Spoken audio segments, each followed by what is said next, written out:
positive he's not gay. And I go, why are you asking me this? And you're like, well, you know, he just headlined International Male Mr. Leather contest in Chicago. I love those of us who are aware of that, he did stand up, and apparently you brought the house down, standing ovation, and I hear you were hilarious.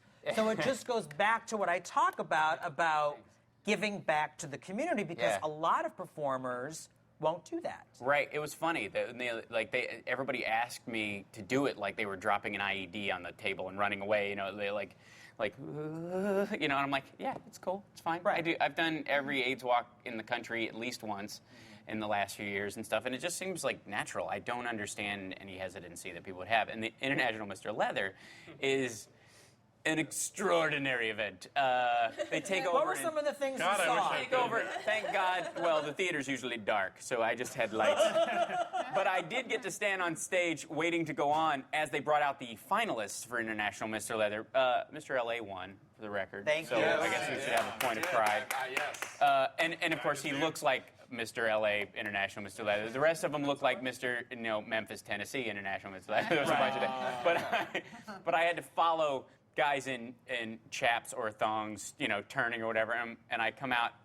The only leather thing I have is one jacket, and I come out. That is not true, Hal Sparks. I have seen you rocking some leather pants on more than one. You definitely have those leather. They don't fit me anymore, and my girlfriend is vegan, so I don't wear them anymore. So she ate them? Huh? What does that mean? No, she wouldn't. She sewed them back on a cat. Yeah. Oh, she threw them away. Yeah. Well, I stopped. She won't allow leather in the house. I stopped wearing them in deference to her. Yeah. That's What do you mean they won't fit you? Are you? Well, I don't get it. Well, a lot of it.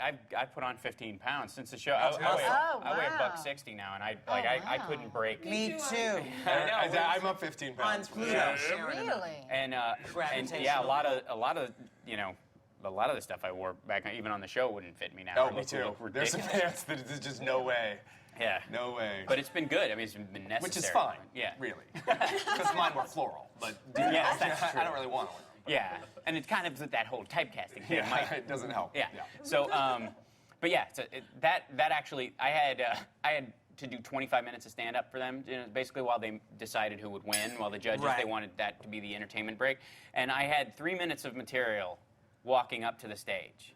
I knew 3 minutes of what I was going to say. I had one bit that I thought might fit. Like most stand-ups, usually, I know I don't go on stage with the... Well, I have 3 hours of material when I do stand-up. Not me. I have like one joke. Right. I know. And you've already seen it, so it's downhill from here. Take the check. And has the Paulin's estate contacted you about it? Oh, I kid. See how the... All right. Wow. Carlos Mencia. Yeah, right. Totally. He wants to rent it. Is it working for you, Carlos? All right.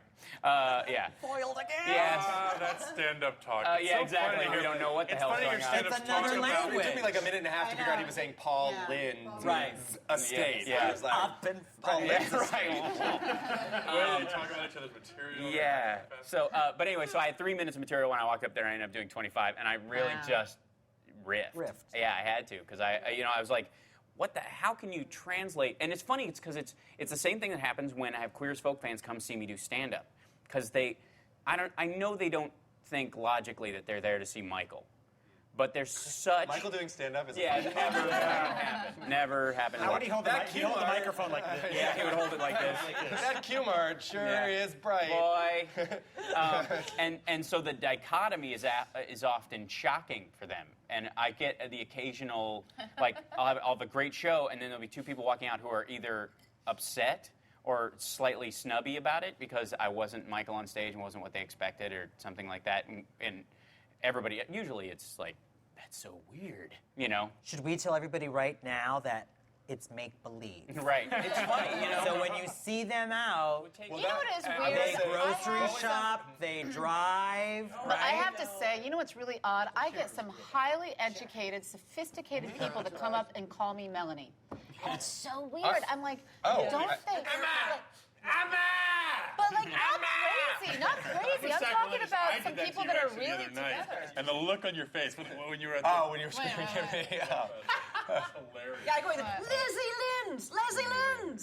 Leslie Lynn's at the airport. Okay. Oh my God! And you're like, Mom, Dad, it's Thea. There's a certain point too where they don't understand why you don't turn around when they call your character name a lot. Like, and to me, especially with a name like Michael, which is fairly common, the more acting you do, the more characters you've had, with the exception of probably Zoltan, which I did in Dude, Where's My Car. I don't turn around to any name I hear because you don't want to be the actor guy like, I totally saw Hal Sparks, somebody said Michael to somebody, and he totally turned around like, oh, they're talking about me. You know? Great. Bobby Gant. Robert. I have to call you Bobby because I saw you shirtless, but I will call you Robert if that is your desire. Like, everyone in the world ends up saying Bobby, and and I usually It flows. Carried it too long. Only because Robert. I can tell you why for me. I want friends to call me, but see, then I'm going to call you Ricky. Then from the stage, and they announce. He just said, I only Bobby. want friends to call me See, I Bobby, think and he it's got told me, call me Robert. 60s acting kind of thing to All it. I It's kinda heard cool. is Aunt, you're Bobby fat. Gant. I don't know if anybody else knows, Bobby Gant. but that's all I heard. Robert. Whatever.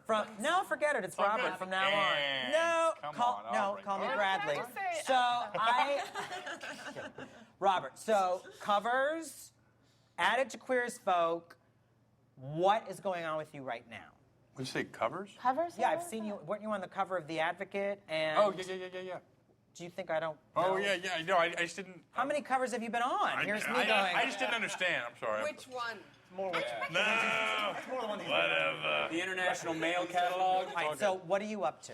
A ton, right? Yeah. A lot of different stuff. I Just produced a great film that I saw. I have a production company with Chad Allen and Christopher Raxter. Myth Garden. And our first film was at Sundance.